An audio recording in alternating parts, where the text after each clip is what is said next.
friends, how's it going? Today, I am going to give you a little bit of information about phrases versus clauses. Some of you learned about phrases and clauses last year with Mrs. Seeger. Some of you might have heard about them with Mrs. Seeger, but didn't quite grasp them.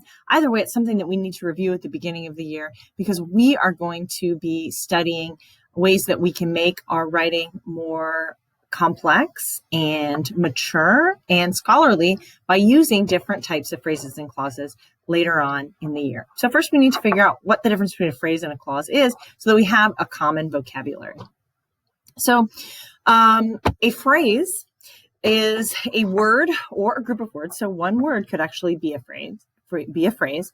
But a phrase does not have a subject and a verb. So some of you guys got that right on your pretest. So I know some of you were paying attention last year to Miss Seeger. So it does not have a subject and a verb, but it might have a subject, or it might have a noun and a verb, but it doesn't actually have a subject and a verb. And a phrase can't stand by itself as a sentence. And I'm going to show you some examples and see how this definition applies to those, and you'll see how none of these could be their own sentences. So here are some examples of phrases. Under the couch. Well, that's an easy one. There's no verb there. Under the couch. Who's under the couch? What are they doing there? We don't know. Under the couch is definitely not a something that can stand by itself. So that is a phrase, doesn't have subject and a verb. It's a phrase. All right. After falling down the stairs, that's just sort of a longer version of under the couch. So falling down the stairs, well, who did that? We don't know who that was. We don't have a subject, so it's a phrase. Next up, a piece of lettuce sticking to her tooth. Who is she? We don't have a subject for this sentence. This is more sounding like just a description of someone. We have sticking, that is a verb, but this is definitely not going to stand alone by itself. It's not a complete thought. It's definitely missing something. So it's a phrase. The best book on the shelf. Again, there's not a verb there. Easy one to identify. Clearing his throat loudly. Well, we have clearing. We have throat, but this is still not a subject and a verb. Who is doing the clearing? Maybe if we added Jeff was clearing his throat loudly, then we would have something that could stand alone and something with a subject and a verb. But clearing his throat loudly, that doesn't work. So these are all examples of phrases. They're missing something. They serve important jobs in the sentence. These things all help us understand a little bit more about what's going on in our sentences, but they are phrases. So the difference between a phrase and a clause is that a clause contains both a subject and a verb. So when you look at these examples, you're going to be able to clearly see how they are different.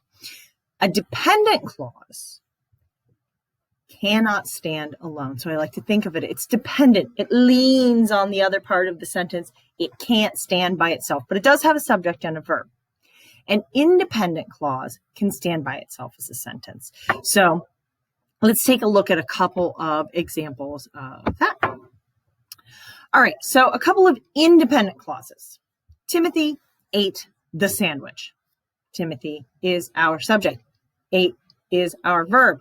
It could stand alone as a sentence. We could throw a period there at the end if we wanted to, and it could be its own sentence, but it's an independent clause. We could hook it on to something else. We could say, Timothy ate the sandwich, and then he became violently ill. I don't know. We could connect it to something else if we wanted to, but it's an independent clause that can stand by itself. She scuttled away. Well, we don't exactly know who she is, but she can be the subject of our sentence. So she scuttled away. That could also be its own sentence. It's an independent clause. She, scuttled, subject, verb. Finally, we have a couple of dependent clauses. So these clauses have a subject, have a verb, but something in them makes it so they can't stand by themselves. So let's take a look at this one. After my mother found her car. Well, we've got mother and found, so we've got a subject and a verb, but after, at the beginning of that sentence, that makes it so it can't stand by itself as a sentence. After my mother found her car, it's not a sentence. It's dependent on something else. It needs to be hooked on to another independent clause. We could hook up Timothy ate the sandwich with after my mother found her car, and we would have a complete sentence, wouldn't we? We could combine two clauses. But after my mother found her car is a dependent clause, can't stand by itself, despite the fact that it has a subject and verb. And finally, that appear after a storm. Okay, so we have appear after a storm. That appear after a storm, well, that one, it has a subject and a verb, that appear, but we don't know enough about that to make it for that to stand alone by itself as a sentence. That appear after a storm. We would have to say something like, the rainbows came out clearly that appear after a storm. Oh, that was a terrible sentence, but you see where I'm going with it. That appear after a storm, it's got a subject, it's got a verb, but it can't stand by itself. So it's a dependent clause. All right, so you've watched this short video. Hopefully that made some sense to you. I will also share this slideshow so that you can reference it while you're doing the sheet that goes along with it. So if you would, now that you've finished, go back over to the phrase versus clause activity. You will find an assignment. That assignment is very easy. All you have to do is tell me, what is the difference between a phrase and a clause? Look back if you need to, but if you can remember off the top of your head, I'll be real impressed. All right, and then you're going to take a look at some complete sentences down here, but these complete sentences are made up of phrases and clauses, as all sentences are. So what I'd like you to do is for each underlined section, so each separate underlined section is either a phrase or it's a clause, please highlight the phrases in blue and highlight the clauses in yellow. If you don't know how to do that, take a look up here where I am indicating with my cursor, that little guy right there. If you click on that marker, you can pick any shade of yellow or blue that you want, whichever one makes you happy. Just pick one that you like. All right, that is it. If you have any questions, feel free to shoot me an email.